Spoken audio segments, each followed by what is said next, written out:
तो आज मैं आपको एक अनोखी रहस्यमय कहानी सुनाऊंगा। अगर आप चैनल पर नए हैं तो अभी सब्सक्राइब कर ले, क्योंकि यह मेरा दूसरा नया चैनल है। तथा कहानी पूरा देखे, अंत में एक अनोखा रहस्य छुपा है। धन्यवाद। तो सुनिए।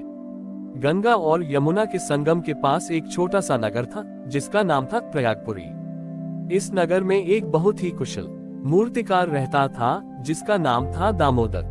दामोदर की ख्याति दूर दूर तक फैली हुई थी, क्योंकि वह पत्थर में भी जीवन डाल देता था। इस साल प्रयागपुरी के सबसे बड़े मंदिर के लिए दामोदर को मां दुर्गा की अष्टधातु 8 धातुओं की एक भव्य प्रतिमा बनाने का कार्य सौंपा गया।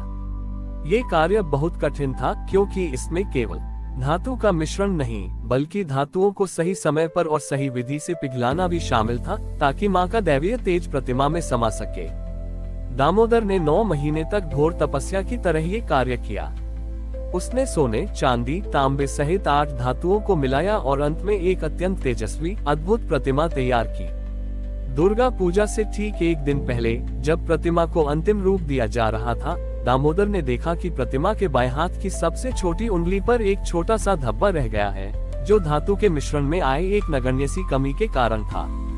दामोदर पूरी तरह से हताश हो गया। उसे लगा कि उसकी 9 महीने की मेहनत बेकार हो गई। ये छोटा सा धब्बा उसकी कला की पूर्णता पर एक प्रश्न चिन्ह था। उसने सोचा कि जब कल सब भक्तजन इस त्रुटि को देखेंगे, तो उसकी और मंदिर की प्रतिष्ठा पर दाग लग जाएगा। रात भर दामोदर उस धब्बे को ठीक करने का उपाय सोचता रहा, पर अष्टधातु के नियम ऐसे थे कि एक बार ढाले जाने के बाद उसे बदला नहीं जा सकता था। वह रोते हुए मां दुर्गा से प्रार्थना करने लगा। आधी रात को दामोदर को एक स्वप्न आया। स्वप्न में मां दुर्गा उसी अष्टधातु की प्रतिमा के रूप में प्रकट हुई, लेकिन उनकी उस उंगली पर कोई धब्बा नहीं था। मां ने मुस्कुराते हुए कहा, दामोदर, तुम अपनी कला के प्रति इतने समर्पित हो कि तुम्हें मुझ में भी त्रुटि दिखाई दे गई। क्या तुम जानते हो कि यह 8 धातुएं क्या हैं? ये क्रोध, लोभ, मोह, ईर्ष्या, अहंकार, काम, मद और द्वेष है, मानव मन के 8 बंधन। जब तुमने इन 8 धातुओं को पिघलाया, तो तुम्हारे भीतर के सभी गुण समा गए। लेकिन वह छोटा सा धब्बा, वह तुम्हारी पूर्णता की इच्छा, परफेक्शनिज्म का अहंकार है, जो तुम्हें यह मानने नहीं दे रहा कि संसार में कोई भी कृति पूरी तरह दोष रहित नहीं हो सकती। यदि यह धब्बा मिट जाएगा, तो तुम्हें फिर से यह अहंकार हो आएगा कि तुमने मुझसे भी बेहतर कुछ बना दिया है। मां ने आगे कहा, तुम्हें इस त्रुटि को मिटाने के लिए कोई धातु नहीं, बल्कि अपने अहंकार को पिघलाकर उसमें मिलाना होगा। दामोदर की नींद टूट गई। वह तुरंत मंदिर गया और उसने अपने हृदय में महसूस किया कि उस छोटी सी त्रुटि पर उसका इतना परेशान होना वास्तव में उसका अहंकार था। बिना किसी को बताए दामोदर ने एक अविश्वसनीय कार्य किया। उसने चुपचाप एक धारदार औजार उठाया और अपनी सबसे प्रिय वस्तु, अपने दाएं हाथ के अंगूठे को, जिससे वह मूर्तिकारी का सबसे बारीक काम करता था, हल्का सा घायल कर दिया। उसने अंगूठे से निकले रक्त की एक बूंद को उस धब्बे पर समर्पित कर दिया और प्रार्थना की, हे माँ, मेरी कला का सारा अहंकार, मेरे कर्म की पूर्णता का सारा घमंड इस रक्त के साथ तेरे चरणों में समर्पित। अब केवल तेरी इच्छा ही पूर्ण हो। सुबह जब लोगों ने प्रतिमा देखी, तो वह पहले से भी अधिक तेजस्वी लग रही थी। किसी ने भी उस छोटे से धब्बे पर ध्यान नहीं दिया, बल्कि हर कोई दामोदर की अद्भुत कला की प्रशंसा कर रहा था। पर दामोदर को वह धब्बा आज भी दिखता था, और हर साल दुर्गा पूजा पर वह अपनी अंगुली के निशान को देखकर याद करता था कि सच्ची कला और सच्ची भक्ति हमेशा आत्मत्याग और विनम्रता की मांग करती है। दामोदर ने अपनी अंगुली के त्याग से न केवल मां की प्रतिमा को पूर्ण किया, बल्कि अपने अहंकार को भी मिटा दिया। उसका ये कार्य किसी को ज्ञात नहीं था, सिवाय उसके अपने मन के। दुर्गा पूजा समाप्त होने के बाद दामोदर की ख्याति और भी बढ़ गई। लोग उसकी कला को दैवीय स्पर्श से युक्त मानने लगे। लेकिन दामोदर के अंदर एक गहरा बदलाव आ चुका था।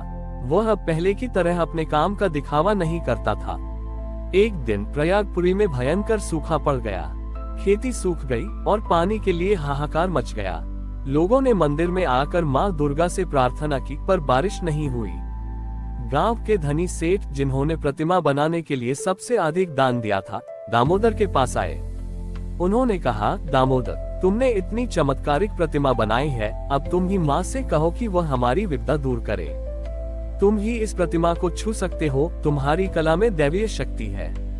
दामोदर ने देखा कि लोग अब पत्थर की मूर्ति में इतना विश्वास कर रहे हैं कि वास्तविक कर्म को भूल गए हैं। उन्हें लगा कि सिर्फ पूजा से ही सब ठीक हो जाएगा। उसने विनम्रता से कहा, सेठ जी, मैं केवल एक मूर्तिकार हूँ। मैंने माँ की प्रतिमा बनाई, पर मैं उनका सेवक नहीं। माँ की शक्ति उस मूर्ति में नहीं, बल्कि हमारे प्रयास में है। सेठ ने नाराज होकर कहा, तुम क्या कह रहे हो? क्या तुम्हारी कला झूठी है? दामोदर ने बिना क्रोधित हुए जवाब दिया, मेरी कला सच्ची है, लेकिन भक्ति कर्म से बड़ी नहीं है। हमें पानी के लिए प्रार्थना करनी चाहिए, लेकिन साथ ही प्रयास भी करना चाहिए। उसने तुरंत अपने औजार उठाए। दामोदर जानता था कि गांव के पास एक पुरानी बावड़ी कुआं है, जो बरसों से उपेक्षित होने के कारण सूख गई थी और कूड़े से भर गई थी। उसने बिना किसी से कुछ कहे उस बावड़ी की ओर चलना शुरू कर दिया। माधव के साथ गांव के कुछ गरीब और कर्मठ लोग ही जुड़े, जिन्हें प्रार्थना से ज्यादा मेहनत पर विश्वास था। वह सब मिलकर दिन रात एक कर उस बावड़ी को खोदने और साफ करने में जुट गए। दामोदर, जिसने कभी धूल या गंदगी में काम नहीं किया था, अब अपनी कला की बारीकी को छोड़कर फावड़ा चला रहा था। 3 दिन की अथक मेहनत के बाद जब सब लोग थक चुके थे और आशा छोड़ने लगे थे, तभी बावड़ी के तल से ठंडे पानी का एक झरना फूट पड़ा। जिस पल पानी निकला, उसी समय मंदिर की अष्टधातु की प्रतिमा से एक दिव्य सुगंध फैली। मंदिर में बैठे पुजारी ने चिल्लाकर कहा, माँ ने हमारी प्रार्थना सुन ली। बारिश होने वाली है। पर गांव वाले जानते थे कि यह कोई चमत्कार नहीं, बल्कि दामोदर के कर्म का फल था। जब दामोदर बावड़ी से पानी लेकर मंदिर पहुंचा, तो सेठ ने शर्मिंदा होकर उससे माफी मांगी। दामोदर ने उस पानी को पहले माँ दुर्गा के चरणों में चढ़ाया और फिर सभी गांव वालों में बांटा। दामोदर ने कहा, यह पानी माँ का आशीर्वाद है, पर याद रहे, माँ की सबसे बड़ी प्रतिमा वह जीवनदायिनी बावड़ी है, जिसे हमने अपने श्रम से साफ किया है। सच्चा अनुष्ठान वही है जो समाज की प्यास बुझाए। उस दिन से प्रयागपुरी में लोग हर साल दुर्गा पूजा पर माँ की अष्टधातु की प्रतिमा की पूजा करते थे, लेकिन साथ ही छोटे उरानी बावड़ी को भी साफ रखते थे, जिसे उन्होंने कर्म देवी का तीर्थ नाम दिया था। ये कहानी हमें सिखाती है कि दिव्य शक्ति केवल पूजा पाठ में नहीं, बल्कि मानव सेवा और सच्चे कर्म में निवास करती है। दामोदर का जीवन अब मूर्ति गढ़ने और सेवा करने के 2 अलग अलग धागों से बुना गया था। उसने अपने काम को सिर्फ कला नहीं, बल्कि समाज के प्रति एक उत्तरदायित्व मान लिया था। बावड़ी साफ होने के बाद प्रयागपुरी में खुशहाली लौट आई थी, पर दामोदर की कहानी का एक और पहलू था उसका पुत्र रजत। रजत भी एक कुशल मूर्तिकार था, पर उसे अपने पिता के सेवा भाव से चिढ़ थी। रजत मानता था कि कलाकार को केवल अपनी कला पर ध्यान देना चाहिए, धूल और कीचड़ में काम करना उसका अपमान है। एक बार दूर के नगर के राजा ने दामोदर को एक और भव्य दुर्गा प्रतिमा बनाने का न्योता दिया और साथ में अपूर्व सम्मान का वादा किया। दामोदर ने ये कार्य रजत को सौंप दिया ताकि वह अपनी कला का प्रदर्शन कर सके। रजत बहुत खुश हुआ। उसने दिन रात मेहनत करके एक अत्यंत सुंदर प्रतिमा बनाई, जो पिछली अष्टधातु की प्रतिमा से भी अधिक नक्काशीदार और विस्तृत थी। उसे पूरा विश्वास था कि इस बार उसे अपने पिता से भी अधिक सम्मान मिलेगा। राजा के दरबार में प्रतिमा का अनावरण हुआ। राजा और दरबारी उसकी कला देखकर चकित रह गए। राजा ने रजत की खूब प्रशंसा की और उसे हीरे जवाहरात से भरा थैला भेंट किया। प्रशंसा पाकर रजत का अहंकार फिर से जाग उठा। उसने गर्व से कहा, महाराज, मेरी कला मेरे पिता से श्रेष्ठ है, क्योंकि मैंने इसे ध्यान भंग किए बिना बनाया है। मेरे पिता बावड़ी साफ करने जैसे छोटे कामों में समय नष्ट करते थे। तभी राजा के दरबार में एक विचित्र दृश्य उपस्थित हुआ। जिस प्रतिमा पर रजत को इतना गर्व था, उसके मुखमंडल पर अचानक एक अंधेरा धब्बा फैल गया, ठीक उसी तरह जैसे पुरानी अष्टधातु की प्रतिमा पर था। राजा और दरबारी घबरा गए। रजत चिल्लाया, ये कैसे हो सकता है? इसमें तो कोई त्रुटि नहीं थी।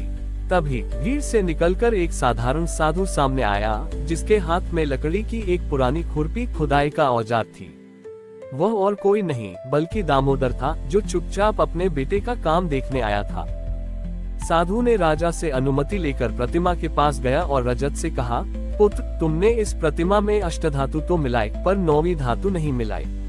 रजत ने क्रोध से पूछा, 9वीं धातु वह क्या है? दामोदर ने अपनी पुरानी हल्की सी घायल अंगुली पर इशारा किया और कहा, 9वीं धातु है आत्मसमर्पण। ये वह क्षति है जी से तुम दूसरों की सेवा में सहर्ष स्वीकार करते हो। तुम्हारी प्रतिमा सुंदर है, पर इसमें केवल कला का अभिमान है, आत्मा का समर्पण नहीं। जब मैंने पुरानी प्रतिमा बनाई थी तो मैंने उस धब्बे को मिटाने के लिए अपने अहंकार की कीमत चुकाई थी, पर तुमने अपनी कला को दूसरे मूर्तिकारों से श्रेष्ठ साबित करने के लिए आया, न कि माँ के प्रति श्रद्धा से। इसीलिए तुम्हारी यह कृति अधूरी रह गई। रजत को अपनी गलती का एहसास हुआ। उसने देखा कि उसके पिता के हाथों में अब हीरे जवाहरात नहीं बल्कि बावड़ी की मिट्टी लगी है, और यही मिट्टी उसे राजा के सोने से कहीं अधिक पवित्र लगी। रजत ने तुरंत राजा के सामने झुककर क्षमा मांगी और सारे आभूषण लौटा दिए। उसने अपने पिता के चरणों में गिरकर कहा, पिताजी मुझे क्षमा करें। मैं आज समझा कि सच्चा कलाकार वह नहीं जो सबसे सुंदर कृति बनाता है, बल्कि वह है जो अपनी कला को बिना किसी अहंकार के समर्पण कर देता है।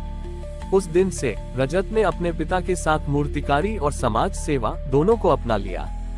प्रयागपुरी के लोग हर दुर्गा पूजा पर केवल मां की पूजा नहीं करते थे, बल्कि दामोदर और रजत की उस आत्मसमर्पण की कहानी को भी याद करते थे, जो किसी भी अष्टधातु से अधिक मूल्यवान थी। ये कहानी हमें सिखाती है कि सच्ची कला और सच्चा ज्ञान तभी पूर्ण होता है जब वह अहंकार से मुक्त होकर विनम्रता और सेवा के साथ समर्पित किया जाता है। हमारी और भी आध्यात्मिक एवं अनोखी कहानियाँ देखने के लिए हमारे चैनल पर जाएं तथा धार्मिक एवं पौराणिक अनोखी कहानियाँ हमारे चैनल पर है। कृपया जाके देखें तथा हमारे चैनल को सब्सक्राइब करके रखें और वीडियो लाइक जरूर करें। धन्यवाद।